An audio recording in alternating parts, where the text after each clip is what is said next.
Just a quick preview there of the moneymaker, which you've all been waiting for. Hello, everyone. Welcome in to Follow Everton. I am your buddy Domino Chris. Joining me today, the good old Stevie G, the lovely Amy, back from one holiday, about to go on another holiday. What a life it must be. Amy, you spoke on it yesterday, but for those who haven't seen, how was the holiday? It was lovely. It was very nice. There was a lot of pasta eating and panini scranning and what's that? Aperol? Disgusting. Absolutely vile. I don't know what that is. I don't think I want to know, though. No, don't bother. Stevie G, long time no see. How are you, buddy? I was also away. I watched the Everton game, the Chelsea match on a cruise, going, just around Northern Europe, really. We didn't go to France because of all the strikes and problems. But hey ho, it was still great to meet up with some Everton fans on the ship. And we're living the life, aren't we, me and Amy? Absolutely. First and foremost, before we get to the Spurs preview, did either of you catch the press conference this morning? Yes, I have just watched a bit of it. I can't find a Spurs one though. Have they done one? Yeah, this morning. I couldn't find it anywhere. It was a short one, about 11 or 12 minutes, and I can cover it. It was very quick. The beginning of it was he was asked about the FFP charge, basically just said the club statement covered all of it. Asked about the protest, same answer there. DCL progress, which is good. Slight niggle on the injury, same stuff we've already heard. I want to stop there just for a second, and rarely am I going to want to talk about DCL much, but I'd be lying if I said I wasn't a little bit disappointed by that today. I wanted a little bit of a better answer. I don't necessarily need a time frame because I know he's not going to give those. I basically accepted we might not have DCL, but maybe it's just naivety on my part. I expected that with the reported progress, I really thought he was going to play against Spurs or at least be somewhat available. And I don't want to keep beating this every week, but I don't know. Did any of you have the same thoughts, or what were you expecting? Massively disappointed, Chris. Yeah, massively disappointed. But it's kind of what we were expecting. Sorry. You go first, Amy. Go ahead, Amy. Like coming to a bit more like those last few press conferences, it seemed like, oh yeah, he's back training. He's not giving us a time frame, but he is training, and then he's going off to Dubai with his personal trainer person, whoever that is, and then he comes back, and now there's another niggle right before what I assume and I'm feeling is it's an important game, and obviously they're all important now with where we are in the table, but we can't really afford to risk dropping points, especially not at home.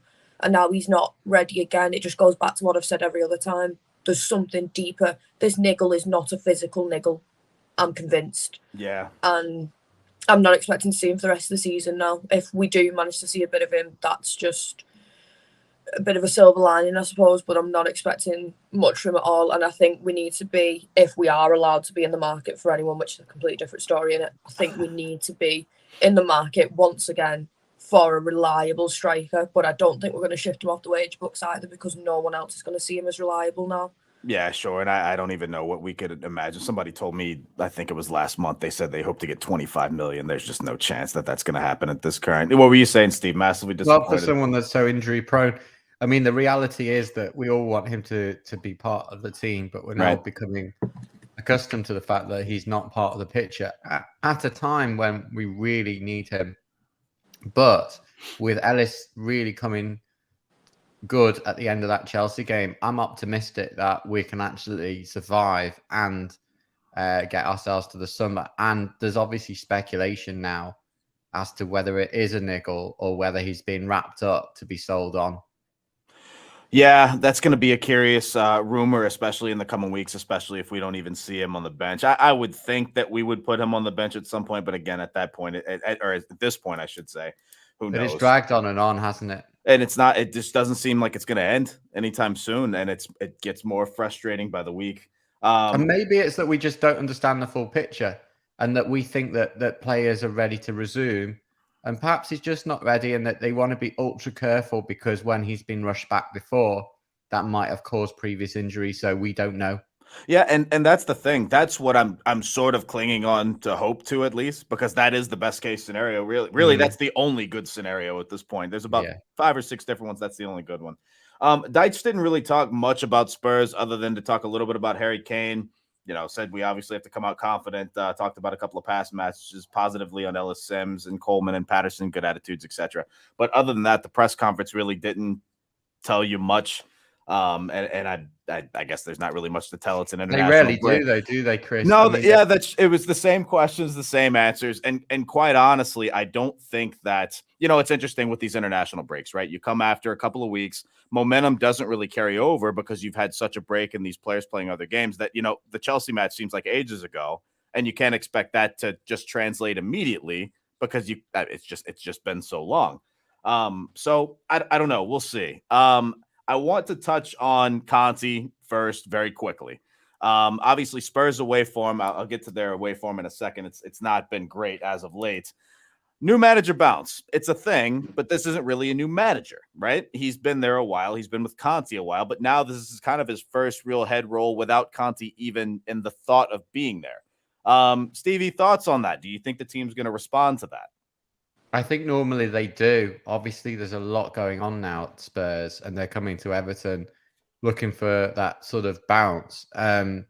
Spurs have they're probably going to see this as a must-win game because they are chasing Champions League football still.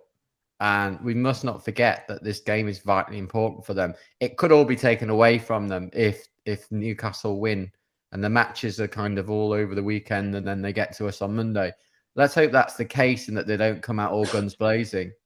But in terms of the situation there, yes, he's been part of the back office. It always seems to be that Everton come against these situations. It probably would have been better for us if it was more of a stable situation because I think that we're on a bit of a high at the moment.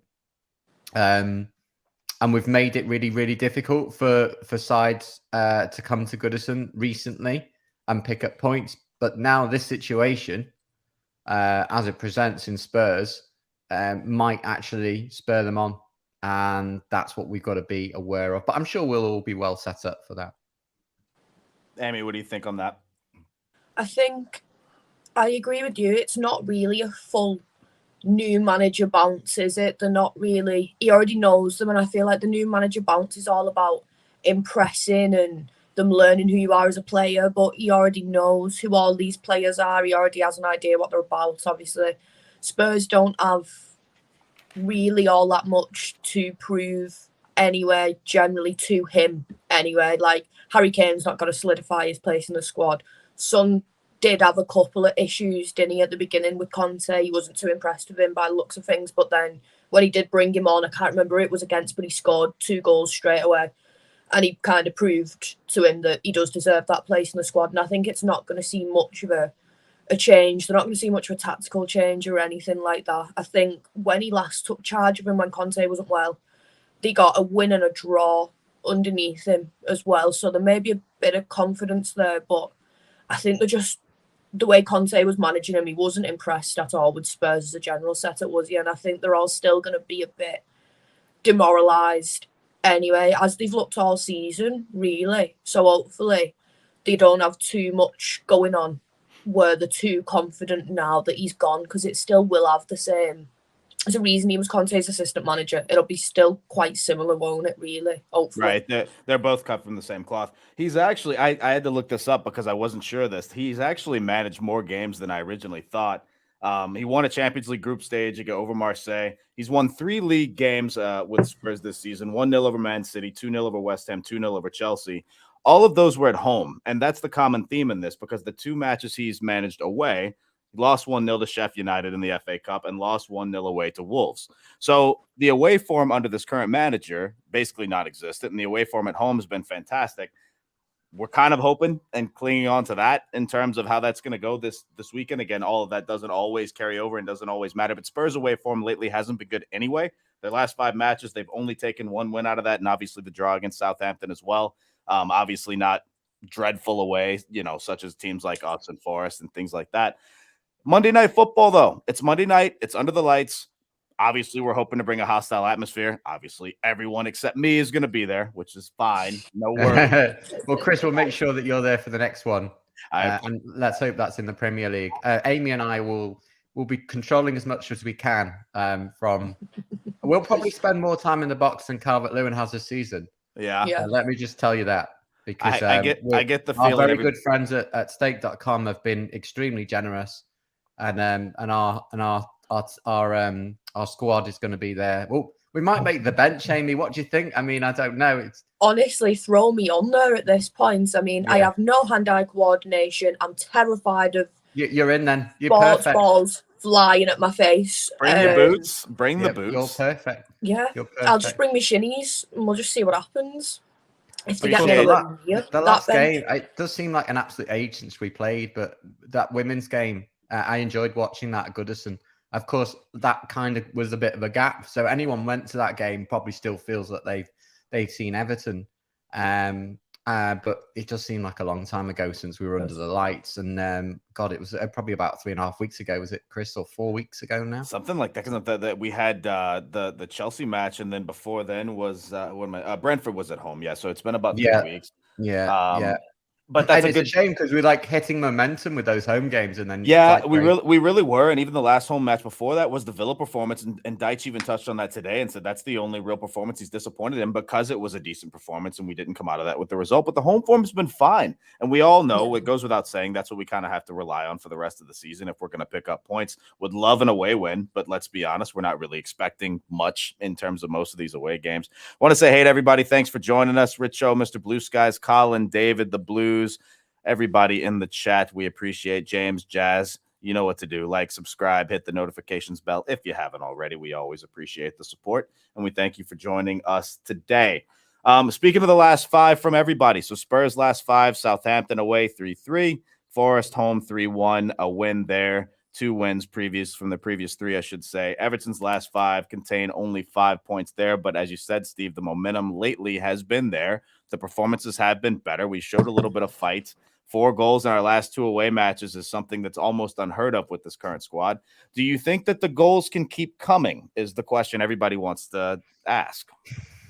Is that to me or Amy? Both of you. You can go first, Steve. I mean, it's so much better than it was. I mean, I remember going to the Spurs match, great stadium, and just being bored out my brain. We lost 2-0, if everyone remembers. Right. And we haven't actually beaten Spurs since the 5-4 game in February 2021. But that 2-1 match in October, it seems like it's exactly the same team on paper. However, from a performance point of view, you just know that Dyche is getting so much more out of those players. Right. And I feel that it's kind of running through the squad, and they feel more confident that they can nick a goal. And I think at home, we're always going to feel, no matter who we play, that we can come out with a win. And I think this will be narrow, but yeah, I do think we can score. I expect us to score on Monday night. What do you think, Amy? Yeah, I agree. We've been so much more confident. He said a couple of press conferences ago, didn't he, that it's not just one person that's allowed to score goals. You're all allowed to score goals. And I feel like since that press conference, a little light bulb's gone off over all the Reds, and they've gone, oh yeah, I could score a goal if I wanted to. And they have done.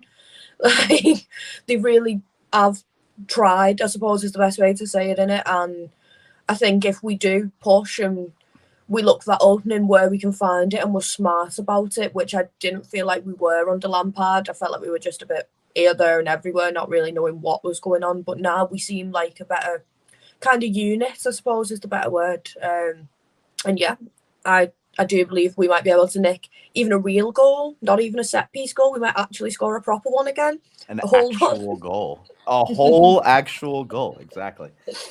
No, you mentioned we haven't won since the FA Cup game. We actually haven't beaten Spurs with fans in the stands since December 9th, 2012. I did not really expect to see that statistic. We had a couple of wins over there, the FA Cup and then the 1-0 win away earlier in the same COVID year. I believe that was the Calvert-Lewin header, the first game of the year, if I remember correctly. Yeah. And my favorite game against Spurs shouldn't go unmentioned, which shows my age, Chris, but this shirt was from the season. I think people know it. 95, Everton beat Spurs 4-1 at Ellen Road on their way to winning the FA Cup, which I still can't believe was our Have you gotten Namakachi to sign that shirt? Namakachi signed the shirt. Yeah. I've heard wind that we might be getting Zava. Do you know Zava? We'll be in great shape, I think, at this point. Bring back Louis Saha as well while we're at it. Yeah. You do know who I'm talking about, Chris, right? From Ted Lasso, surely you know.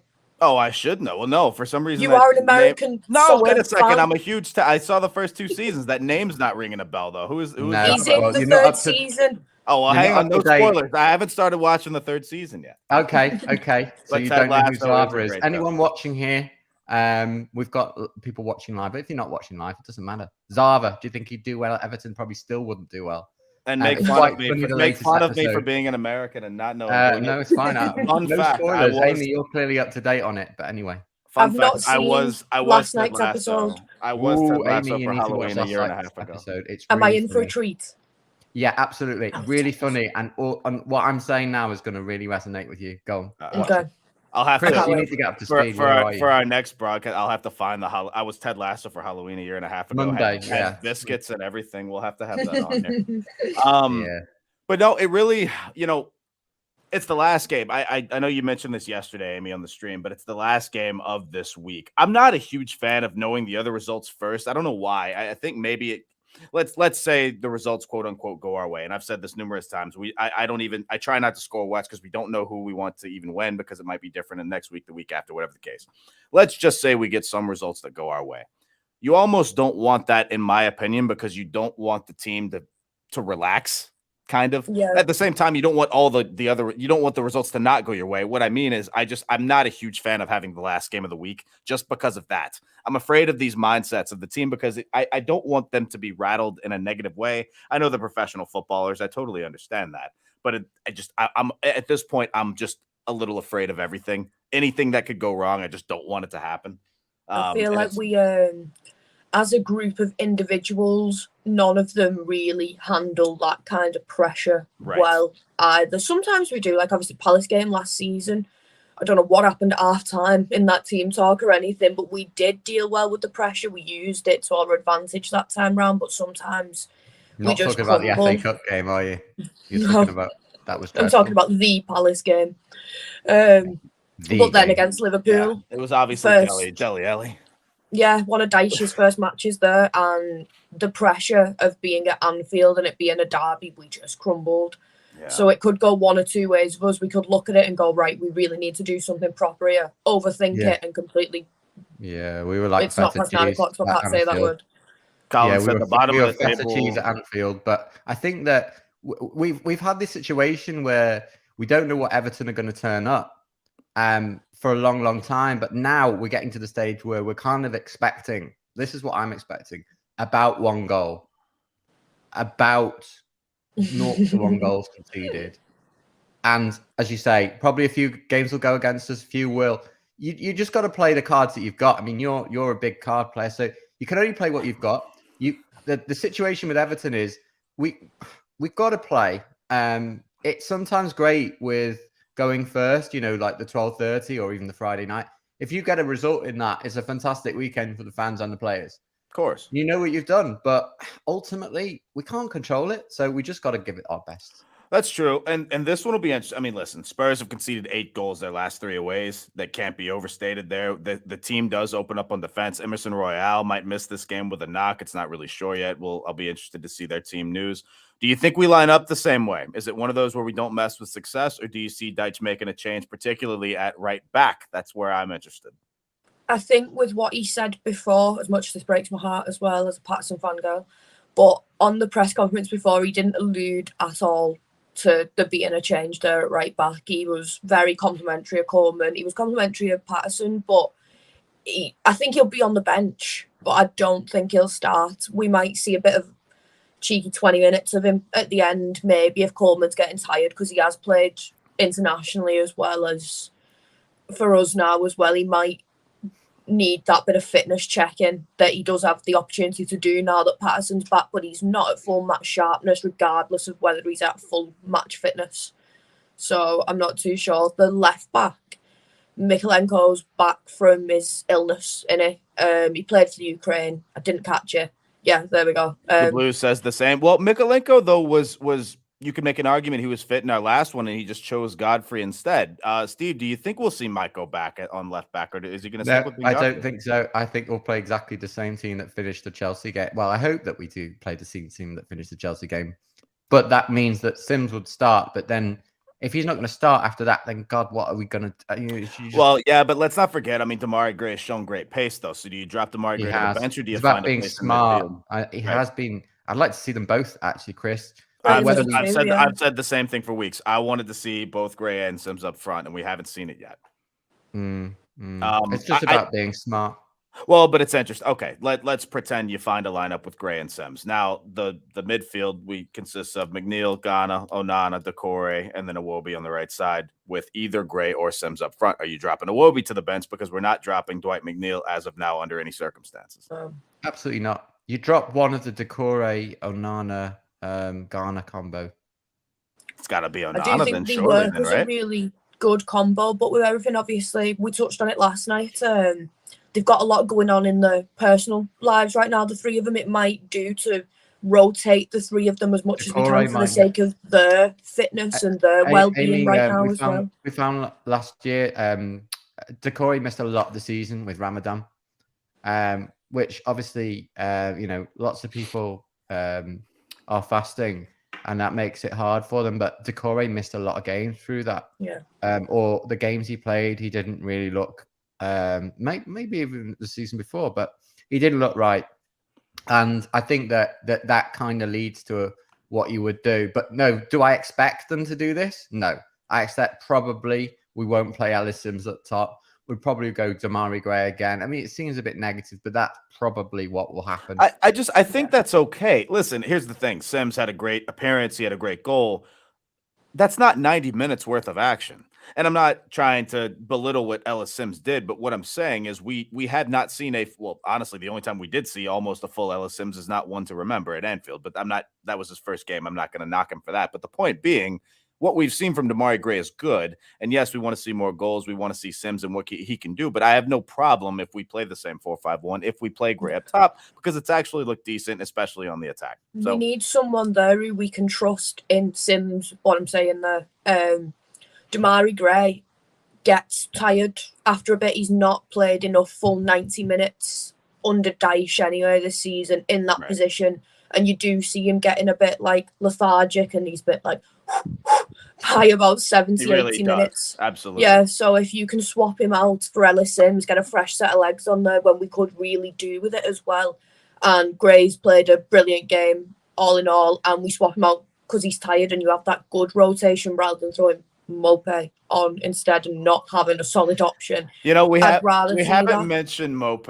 I want to believe that he's still got some on the tip because I know he's been linked with other teams this week. But at the end of the day, I don't know where to go with Mope. I want Mope to be good so badly. And again, I keep mentioning the goals that he scored with Brighton. He scored 8, 8, and 10 in 3 seasons. He can put the ball in the back of the net. It is possible for him to do so. He did earn his 3 points against West Ham, obviously not alone. Is there anything that can get Mope off the schneid? Do you really think it's jitters? Do you think it's a new squad? Is there anything that can kind of motivate this guy to get going and be a little better? I think he seems to play. I saw him at Arsenal. I thought he he put in a good shift, but he's asked to do an awful lot when he has played. I think Mope, if you played Mope and Sims, maybe it would be a different option for him. Wouldn't be in the same mindset, and he could scrap around, and Ellis could be holding it up. I think we know that's not going to happen, is it, Amy? Yeah. I think it's just a completely different setup in it. It's getting used to it, but like we've seen with the likes of Dele Alli, and I know he was a much better player than Mope is right now, but when that confidence starts getting knocked as well, are they ever going to fully come back to be the player that they once were? Probably not. And I think he is a secondary striker before he's a primary, rely on him all the time kind of striker. If he can fit into another position on the field, like moving a bit further back and being a supporting role, maybe that works for him. But right now we don't have the time nor the extra points to allow to figure that out right now. Maybe he does deserve a couple of minutes in other games, but I think we need to have more of an idea of safety before we risk saying, go on then, run out for a full 90 minutes and see what you can do. I don't know if we have a good idea. We're not going to have a good idea of safety. This isn't about a single player now. This is all about club.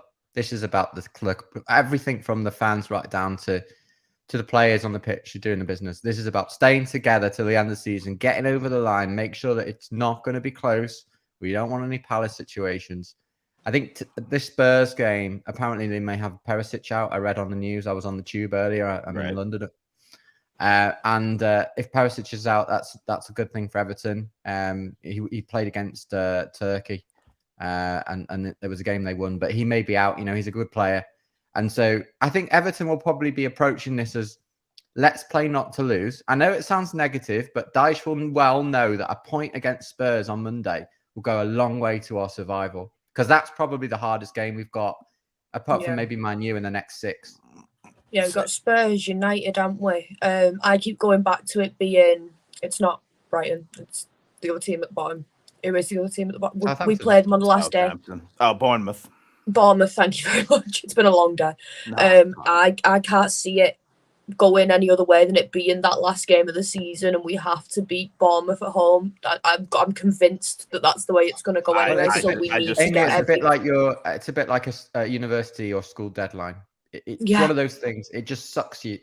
You may think that you're going to hand it in before the deadline, but you never do. That's how the way it ends up. No, but you might be quite right. I mean, our next the remaining fixtures: Tottenham, United, Fulham, Palace, Newcastle, Leicester, Brighton, Man City, Wolves, and then Bournemouth. It's not going to get much easier, but I can't get on board with the whole point against Spurs. We're at home. We have to pick up points at home, especially if the games, we asked this scenario.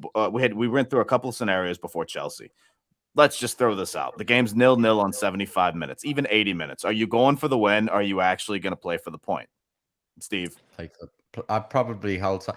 I would suspect that at 0-0, both sides will then start to look at this as Spurs may go, well, that might be a good point, and Everton will probably still be. We'll probably be trying to defend our own box if it's 0-0. To be fair, Chris, it's very, very hard to predict. I think at the point if Spurs start to play, I've got Everton at 7-3, which is almost like doubles if you think about it. Right. It's a very strange odds, but I thought I'd shout out stake.com and how they've got us. Spurs are something like 9-11. They're more favourites for this game. I think that the game will start and Everton will probably play to get to half time, still in the game. That's how we got to play. Being realistic. I mean, come on. Yeah, we're at home. We're under the lights. Monday night, it's sold out. It should be different. 3-0 up on half time. No, that's not going to happen. We're going to be probably scrapping around. We want to make sure Harry Kane's kept quiet. We want to make sure that we're still in the game towards the end of the game. Get to 75 minutes, as you say, Chris. I just want to get to half time, still in the game, because then we know we might be able to nick something. Well, let's not forget the last two home matches as well, because I know Brentford ended 1-0, but let's remember what Brentford was. Brentford should have been 2-0 and could have been 4-0 if we're being honest. The point being, we can put the ball in the back of the net, and we have come out hot at home, even against Villa. We had a couple of chances. Speaking of Mopé, and I don't mean to keep pounding on that, but Mopé had at least 2 good chances in the first half. Onana with a really good header. Villa could have easily been 2-3-0 at halftime as well. And I say that because at least they've come out firing at home. We all know what happened in Brentford. We come out, McNeil scores in 40 seconds or whatever it was. At least the team is showing up rather than just coming out flat and then possibly being down 1-0, 2-0 like we were so many times last season at home, which couldn't have been more frustrating.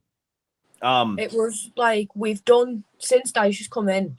Apart from the Liverpool game, we came out on the front foot trying to attack most games that we've played. I don't feel like we've sat back and allowed other teams to work around us. The Brentford game at home was entirely different because we were trying to maintain that lead. That second half was awful.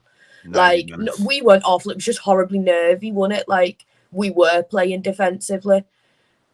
Steve, I think someone's calling you out. Mr. Blue Sky's very negative, Stevie. We took Arsenal on and attacked and we won the game. We have to be positive and go for it. It must run in the family, this Mr. Negative stuff. I love it. Not really. I'm not like Ryan, but I would just like to say that Arsenal game, I can't remember that because I was at the Arsenal game down here. I was as well.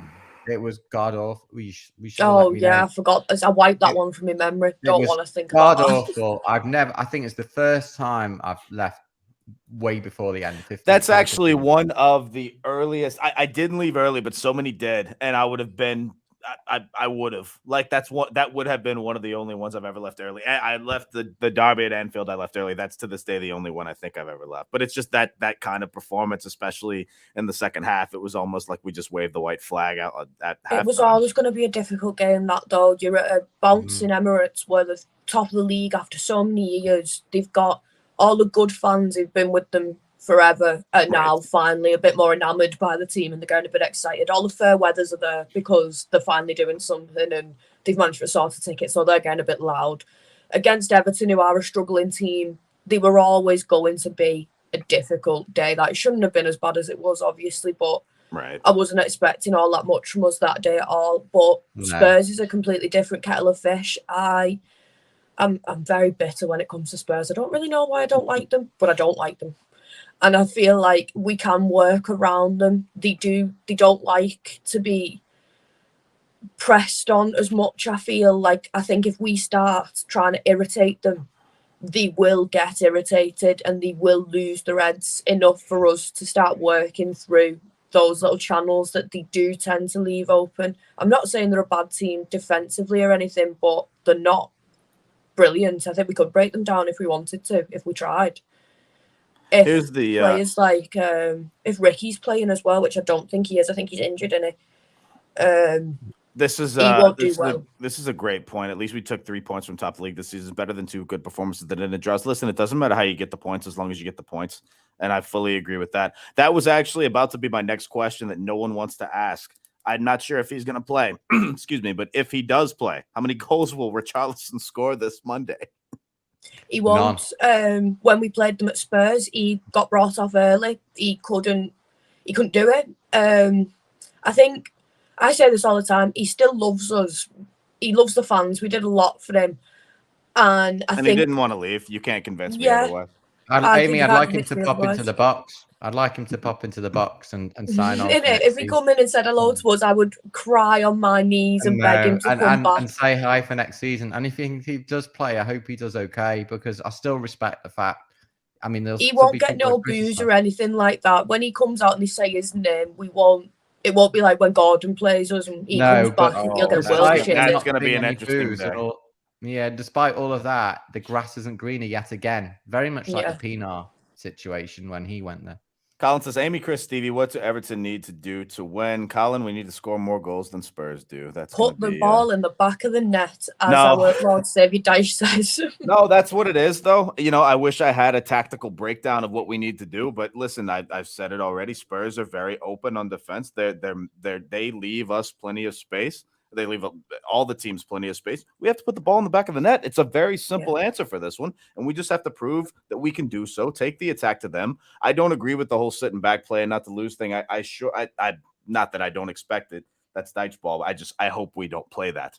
Hey, who knows? We'll see on Monday. Richie's we just need to be good old aggravating Everton. Play at our best. We know we can, like we played against Arsenal at home, and go in, annoy them enough for them to make mistakes and work off those mistakes. And once we do, we'll have the ball in the back of the net at least once or twice, and we might even have a fair few shots on target.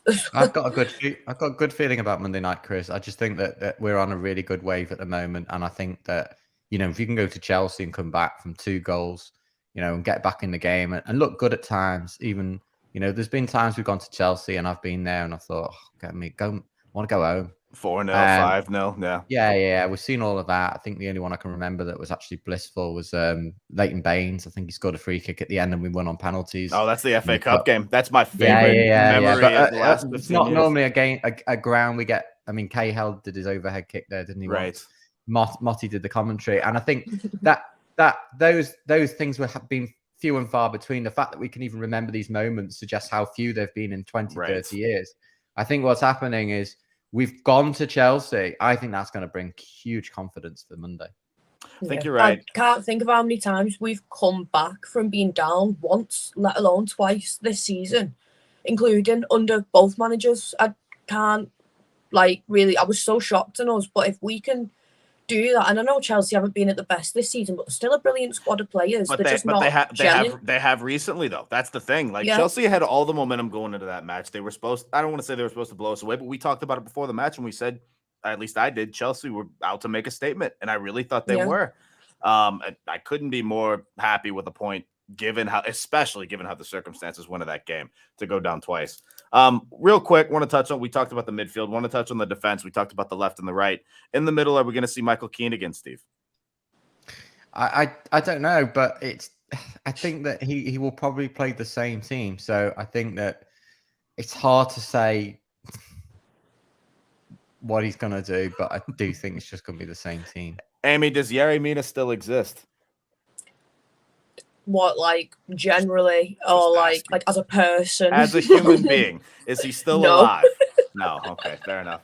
He's still getting paid a horrific wage for not existing, but I don't think he's not really fitted in much these past couple of years. He was he's a good defender when he plays well, but he's just so inconsistent with his fitness is the issue. Like, he's made of glass, and we don't get enough out of him for the wages we pay him, nor for the transfer fee we paid for him. And I think the sooner we can get him sold on for $2 million to some mad Arabian team, we cut our losses again for FFP and get in trouble.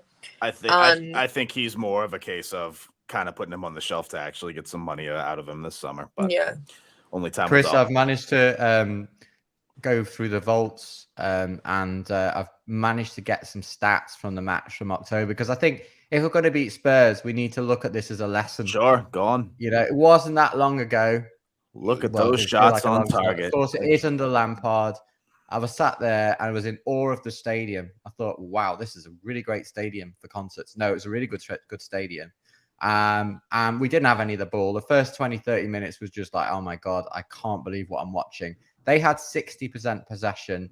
It was 2-0. It could have been more. We had like nothing in the game.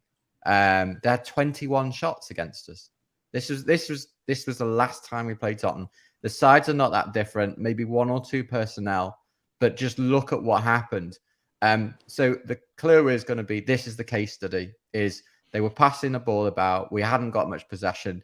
Dyche will know how to, he talks about his diamond and closing the gaps and all that. He'll sort that all out. The difference is just going to be, we've got more belief that we can score now. Then the only chance I can remember was Onana's. Do you remember that chance?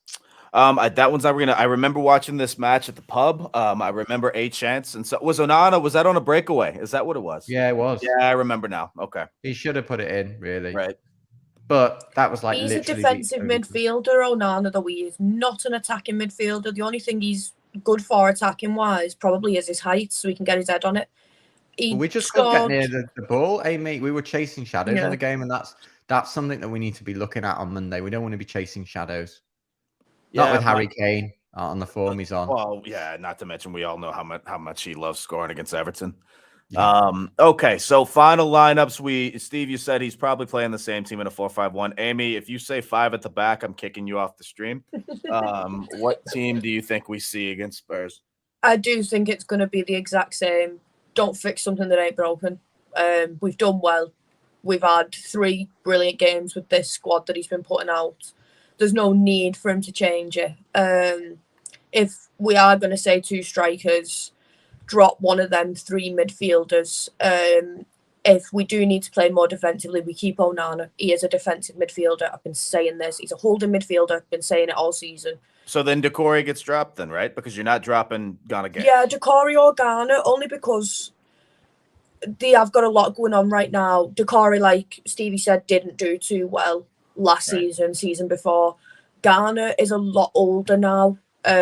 When you get to older ages, science dictates that if you're not at peak fitness, you're not going to do as well. And he does get sloppy, and the last thing we need is a penalty or a free kick being given away when Harry Kane missed a penalty scoring. Kane is up at the front. Because, obviously he's a brilliant player off his own accord, but that is where the vast majority of his goals come from. You cannot let Harry Kane get in that penalty spot and kick a ball at a net. It's just never gonna be saved. So if it's anyone, I'd say drop Ghana. I feel bad saying that, I do. But yeah, I'm happy for us to keep the exact same team. Godfrey on the left, Coleman on the right. if I could switch Michael Keane out and Connor Cody's been putting in better performances in training, or him and Dyche have sorted the marital issues out, then I'll put Cody in instead of Keane, because I just don't rate Michael Keane as a player at all. I will say his last couple have been a little bit better. I'm worried. I'm naturally worried that the Michael Keane mistake is going to come. You know, even if he's had a good performance recently, you know, it's always there, and it can always happen at any random time. But Chris, they've all made mistakes, and I think that what happens is that we're starting to eradicate those silly mistakes as a team. Right. Well, when one person makes a mistake, whether it's the goalie or Cody or Pickford or Coleman, we've seen them all. Mikalenko, we see mistakes from everyone. Sure. They all start to make mistakes, Yeah. and believe me, I'll share my first share of them at Goodison. Pistone. Back passes from Unsworth, you can name it. Right. You've seen it. I'm sure, Blues, you've seen them more. But what happens is one person makes a mistake, then they all think that they're going to make a mistake because they get nervous and then playing around the back and all that. Anyway, it's like a domino effect. Solid. No pun intended. Just be solid. I like Yerry Mina, but God, he's injury prone as well. Oh yeah, he is actually, it's overused, but he is actually made of glass. I'm going to get another score prediction from you on Monday before the game when you're all liquored up over there. But for now, while we're thinking somewhat clearly, Amy, what is the score going to be? If I was going to gamble with our affiliated partner, stake.com, I'd do the double chance and I'd say Spurs or draw. I'm not entirely sure what score. 1-1 or a 2-1 Spurs. I am letting us score a goal, though, so I am getting better. Plus, I'm a jinx. You know I'm a jinx. If I say we're going to go out and win, we're going to lose. So I'm not saying that ever. I hear Spurs Fan TV has an open slot if you want to apply for over there. Stevie, what do you think? I think Everton are going to win 1-0 on Monday. I completely agree, 1-0. I just haven't picked out a goal scorer yet, but maybe I'll do so before when I see the team news come out. Maybe it'll be Michael Keane, of all people, since we've thrown that out there. Leave us in the comments your possible lineups, who you think might score, your score predictions, all that good stuff. Steve Ames, you got anything else to add before we head off? Just not to worry about all the financial stuff. It's kind of immaterial. It's not going to happen this season. It's not going to happen at all. Go girls! Really, the women's football was brilliant to watch. It was great to see it on Sky, and I think Jess's goal was really well taken. It was really inspiring. Could do with her on the pitch, and I think just like there's a lot going on. I really admire what Everton have done by allowing these fans, our fans, to purchase these stones. I think they've just gone on general sale now. So if you want to grab one, do it now. Our Blue family have been very committed to that, and it's great to see Bramley more. And everything's really looking a little bit better than it was, say, 2 or 3 months ago. So yeah, come on, Blues, do the business Monday and make it a little bit easier for us in the next couple of months. There's certainly more reasons for optimism than there has been recently. Ames, you got anything for us? In Dyche we trust. In Dyche we trust. That is the perfect way to end. EvertonWay.com is where you can purchase a stone at the new Bramley Moor. Follow Everton.com is where you can find us, all of our past articles and more articles to come. At Follow Everton on Twitter is where you can find all of us as well. And of course, follow Everton on YouTube. Please scroll through the archives, find some good stuff. Amy and I previewed the women's match as well as a bottom 9 show that we did last week. I saw earlier in the comments somebody was talking about the bottom 9 teams seem to all be playing each other. You can find out exactly who's playing each other in that preview show. It's going to be a very interesting last few weeks. We appreciate everybody joining us today. Thanks very much. We've got plenty more to come. Obviously, the post-match reaction after the Spurs match on Monday night. That will be me. I'm not sure if I'm doing that one solo, if we'll have some special guests alongside. But either way, if I am doing it solo, I will need people to talk to. So please join me for that.